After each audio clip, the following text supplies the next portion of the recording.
नमस्कार प्रेक्षकांनो. लग्नानंतर होईलच प्रेम ह्या मालिकेच्या पुढील जबरदस्त ट्विस्टमध्ये आपण पाहणार आहोत.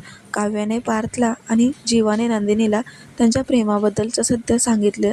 त्यामुळे आता नंदिनी, पार्थ, काव्य आणि जीवा समोरासमोर आलेले असतात. तेव्हा आता नंदिनी म्हणते की पार्थ, मी तुम्हाला लग्नाच्या वेळेस काय म्हणाली होती की एक वेळेस माझं नुकसान झालं तरी चालेल, पण माझी फसवणूक मी कधीच सहन करणार नाही. आणि गेल्या 1 महिन्यापासून तुम्ही माझी फसवणूक करताय. म्हणजे माझ्याशी असं वागण्यामागे तुमचं हे प्रेम प्रकरण होतं. आणि हे काय काव्या, अगं एक बहीण म्हणून मी कुठेतरी कमी पडले. मला तुझ्या मनातलं सत्य का नाही समजलं.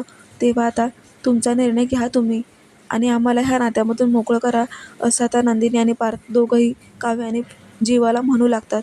तेव्हा आता प्रेक्षकांनो, खूपच जबरदस्त ट्विस्ट आलेला आहे. पाहायला विसरू नका लग्नानंतर होईलच प्रेम. अशाच अपडेट्ससाठी चॅनलला सबस्क्राईब करा.